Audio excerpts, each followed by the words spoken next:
there, everybody. Thank you for joining me for another one-man review. Today, I'm looking at the first volume of Invincible by Robert Kirkman, Corey Walker, Ryan Otley, and the fantastic colorist Bill Crabtree. This is one of the books that I've had sitting around on my shelf. It's a book I really liked reading when it came out, and I wanted to get the hardcovers, and I've had them, and I just haven't read them, and I'm going back and reading a bunch of stuff that I've read before. And I've always been someone who's like been obsessively about moving forward, and I wanted to go back and reread some stuff and see how they hold up. And surprisingly, Invincible held up really well, and reading it in a big chunk really makes me appreciate Robert Kirkman even more. I think he's one of my favorite, popular writers, I guess, superhero. It's not all superhero stuff, but like more mainstream writers. I think he's a really great writer, and I pretty much love everything he does. So yeah, I'm gonna go through and review a book that's been out for a while. It's had a cartoon that I've seen a couple episodes of. I'm sure most people are familiar with this, but I'll say what I like about it. So just right out the gate, I love this opening shot here. It's like, boom, you're reading a superhero book. I know we talk about the more artsy fartsy books on this channel a lot, but I love superhero stuff, and it's like right out the gate they're just giving me that shot. This is the character, boom, this is what I like. Corey Walker's run on this, the first 7 issues, really set the tone for the series with the clean lines. And Bill Crabtree, I remember when this book was coming out, I was so fascinated with the colors. Like at the time, everyone else was doing these super rendered, like doorknob colors is what Sean calls it, and this clean animation style that Bill Crabtree was bringing, and the color palette he eventually develops really, I really loved it. I really loved it, and I was sad when he left the book. I don't know which volume it's in, but we'll get there. And the way that Kirkman uses this and then jumps back to 4 months ago, and then you don't get back to 4 months later until like issue 4. I think that's really cool. That's something I don't think I would have picked up on as it was going. And it's really fun knowing where the book goes to see how Kirkman made the stories engaging and like strung the readers along until the big reveals that really set the series apart came along. Like he did such a good job, like just writing the family stuff and making it a superhero book that had like a real heart to it. And kept it compelling in that way. Like, oh, what if you knew your dad was a superhero? What if you found out you were getting the powers? Things like that.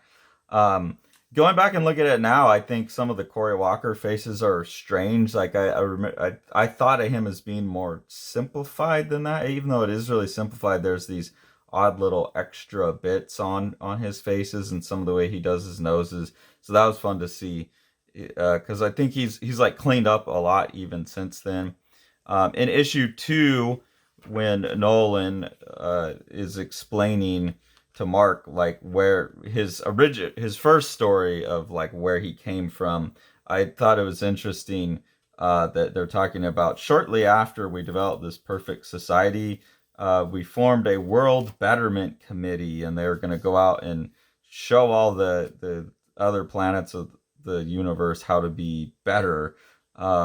This is with me reading this a couple days after one of Biden's officials used the term liberal world order that I've been seeing all over the news, and it like that has the same scary sound to me as the World Betterment Committee. It's like it's scary enough to think that any one civilization can know what's best for everyone else.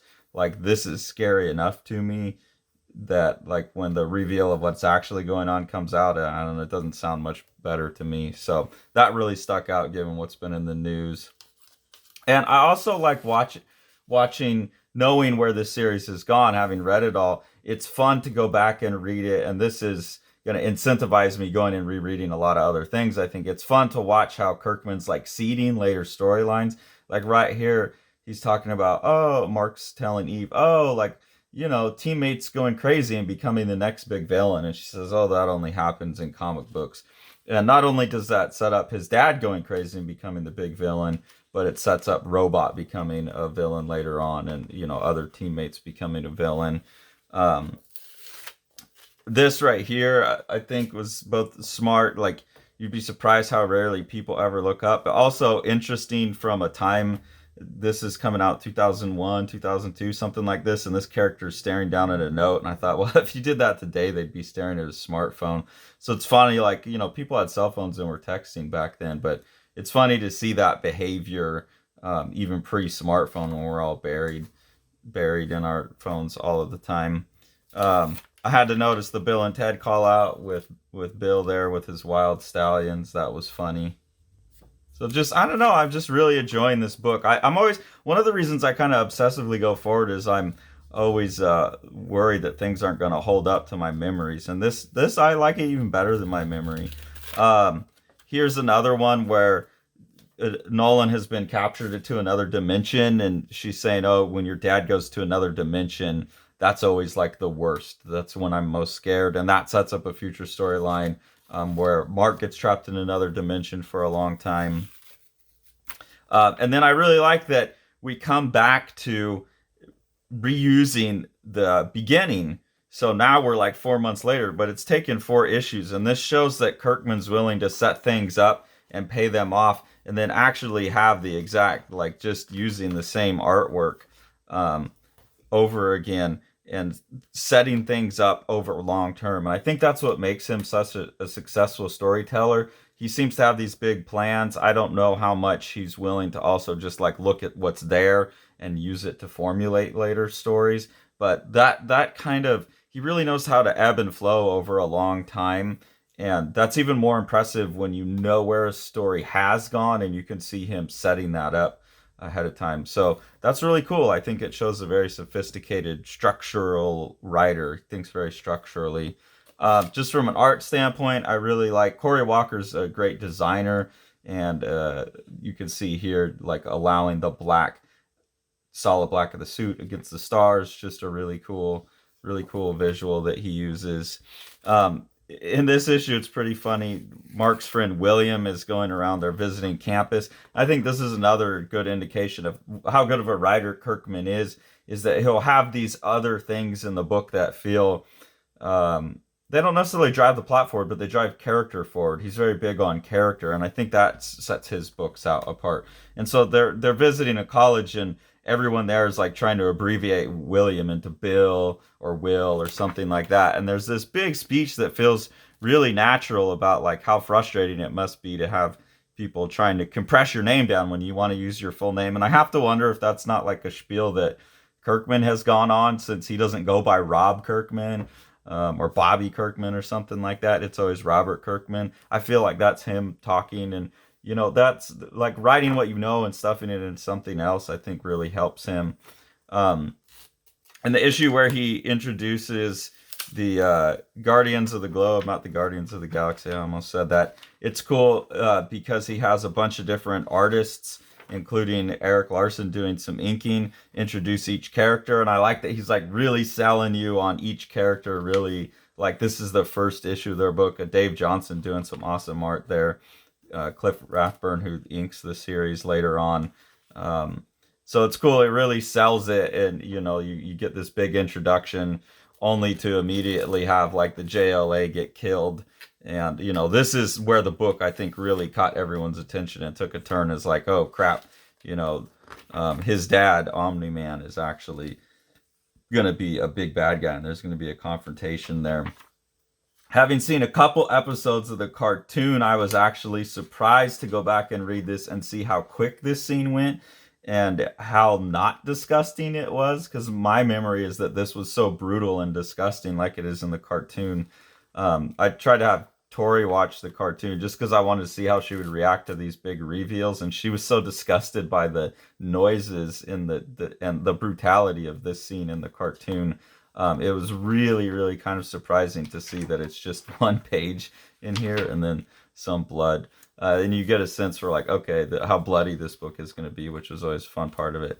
And then Ryan Otley, who, as much as I like Cory Walker, I think Otley came in and immediately his art was great. I think the faces are better. There's not some of the weird extra stuff. And then he grows so quick and becomes just one of the best superhero artists of all time. His run on on this book. And what a hell of a job. It's like your first professional work as far as I know for him, and you're tasked with like you're coming in and you having to draw like this United Image universe already, where you have like Shadowhawk and Savage Dragon and Super Patriot.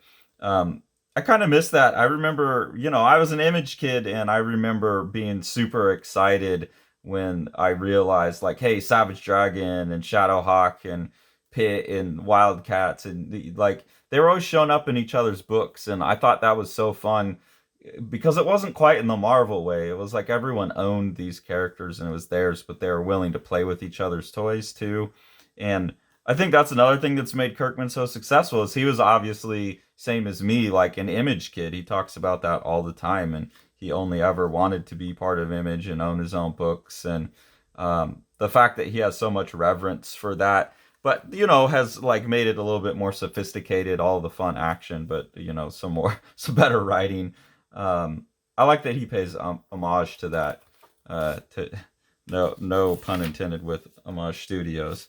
And you see Otley coming out the gate right away, like his Alan the Alien is awesome, and he just knows how to make these really dynamic superhero shots work, and that just only keeps getting better throughout the series. So I'm really looking forward to watching his art grow, not month by month, but over the course of this, like a quick read. And here we also see what I love so much about Bill Crabtree is he's just colors are so awesome throughout this book.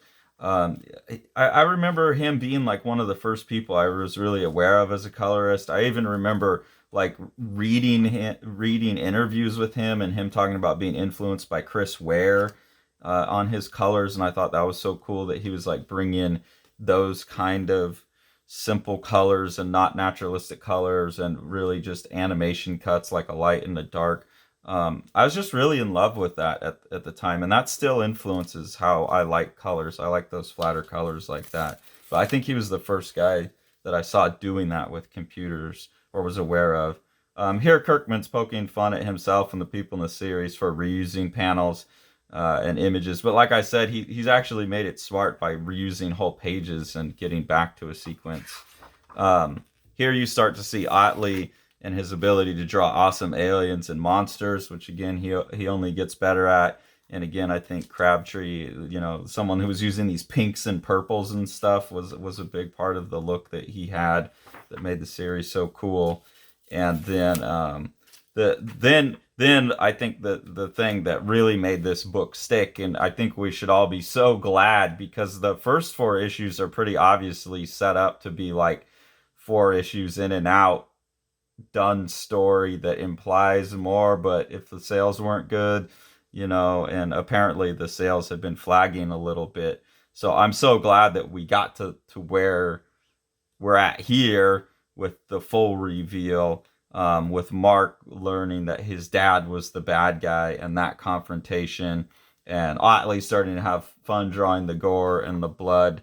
And it's like a legendary reveal. It's a legendary turn of events, I think, within comics, and Kirkman's really good at that. There's a number of those in Invincible. There's a ton of them in Walking Dead, which is what made that so impactful. But then he lands it too by like going through the emotions of it. It's not just this big reveal. It has a real emotional impact. Again, he comes back to the same sequence, so Otley mimics all of the panels, so I like that repetition. Again, Kirkman is this like big structural thinker that has these big plans and knows how to set them up early and knows how, when he gets there, how to make them pay off. Like the language is very much the same. Here we have a world conquering committee instead of the world, I forget what they call it, the World Betterment Committee. It's the World Conquering Committee. And setting up those parallels shows it's really not that much different. Like the World Betterment Committee and the World Conquering Committee are the same thing. Same thing as the liberal world order that apparently we're all living under now. So I really like that. I like the use of the same drawings, and then allowing Otley to go in and have these other big moments. Also, I think earlier on somewhere in here they show, I think in issue 2 they show Alan the alien, and they show that again here when his world's being conquered. So that's another thing that like Kirkman knew he was setting up ahead of time. Just some really brutal dialogue to land all of this. Nolan tells Mark that your mother is little more than a pet. And I think Kirkman's always been really great at that too. Like when it comes down to the chatting head scenes, you never get bored because like people just say things that stick and matter. I also like that in almost all of Kirkman's book, he's never afraid to just have a big face to sell a moment or a big panel. It doesn't always have to be like that, that can work as well. And then all of issue 12 is like, I mean, again, to me, like legendary in comics, just this extended scene with the dad beating the shit out of his kid. And I know like the brutality gets even worse in later issues, like the eyes not as puffy as I remember and stuff, but just I remember the mouth and the blood, and I just reading this for the first time really messed me up, and reading it again, it's like, man, this is so good. And then here's that I became a meme, I guess, from the TV show. Think, Mark, think.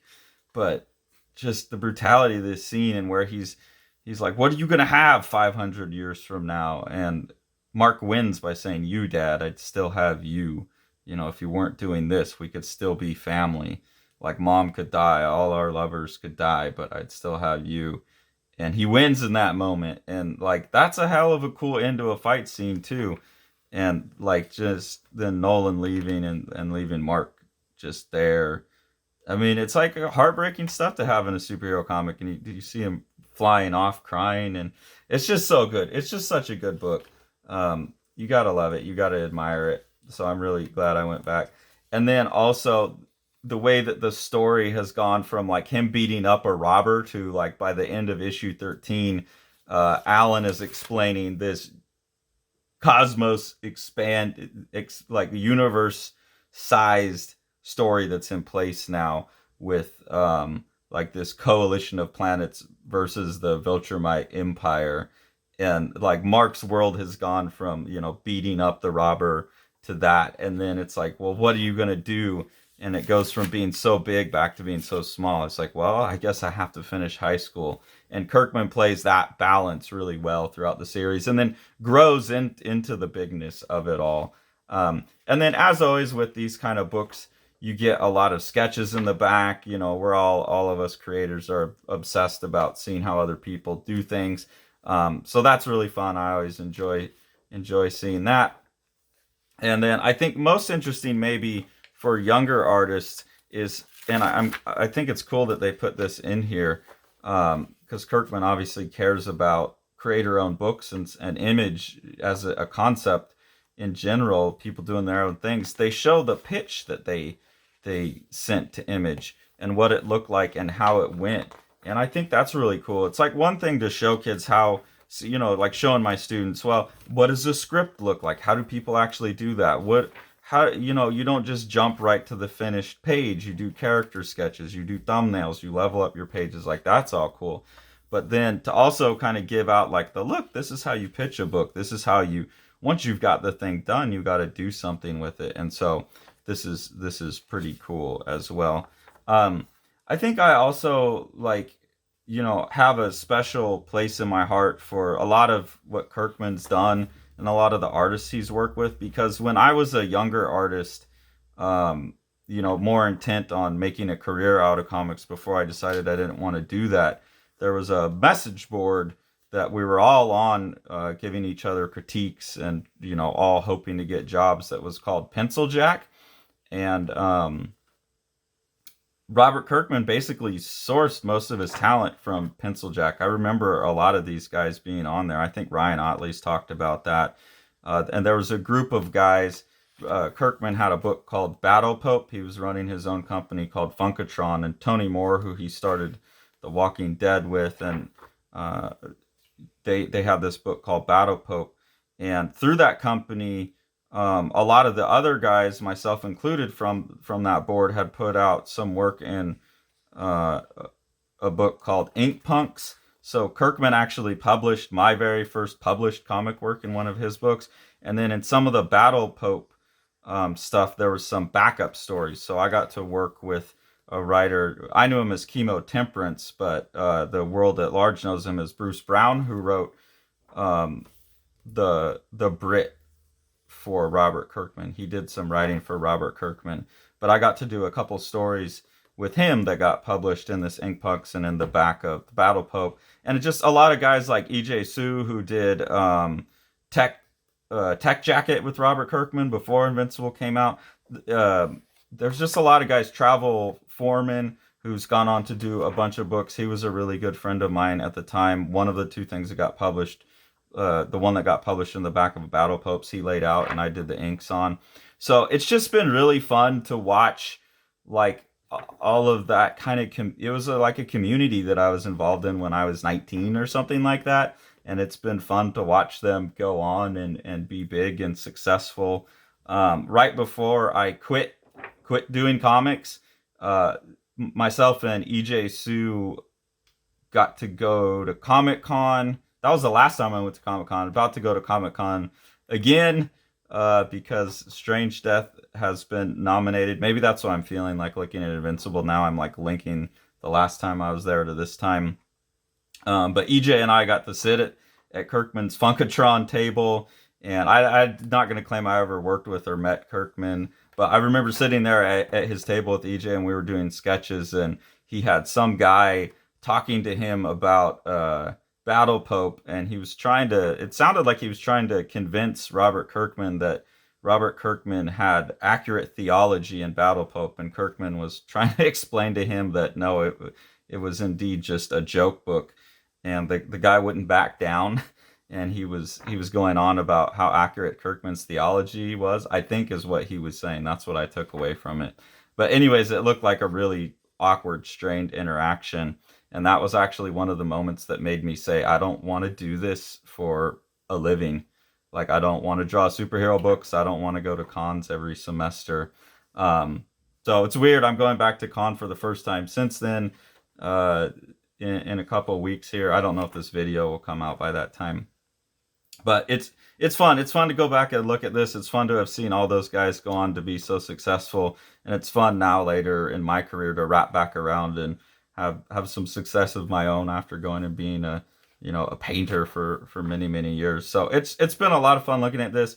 I'll keep reading through the series. I don't know. I'll see if when I read volume 2 if I think there's much worth talking about in there, or if I'm just going to stick with this one video. But I had a lot of fun, and this book definitely surpasses my memory of it, which is, like I said, what I'm always afraid of when I go back and revisit things. So if you've never read Invincible, if you don't like superhero comics, you think that there's something childish about them or whatever, or you're just looking to revisit this book and you're skeptical about it, definitely go get this. It's really enjoyable. One of the best ways that you can support what we're doing here on the channel is to support the books that Sean's putting out through Living the Line.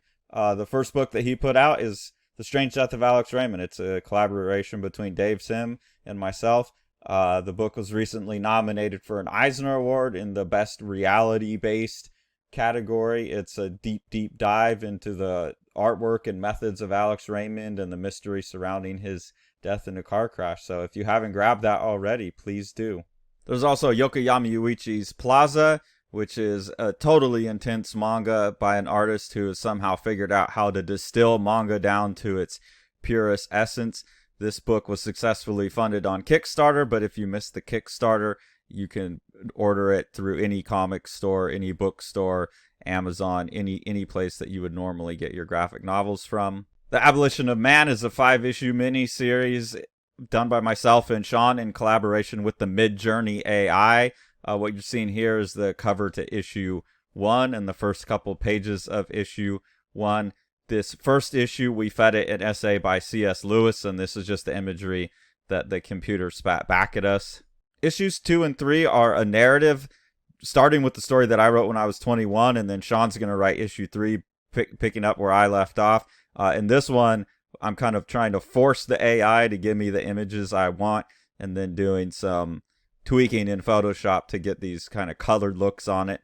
For issue 4, we're turning the task of writing over to the AI as well. So the AI has written the script, and then we've just put that into the Midjourney AI, and it's turned out art. The script and the art is some of the absolutely most horrific stuff I've ever seen. We're a bit scared to even publish this issue. And I don't have any art to show for it yet, but Sean and I have decided to do a 5th issue of Abolition as well, because we have someone who we're really, really excited to have on board, providing an essay for that 5th issue that we'll illustrate, and we'll announce more about that soon. Thanks for following along. Take it away, Jack. You want to see all these books? Smash that subscribe button and the like button and the bell, and then you get them.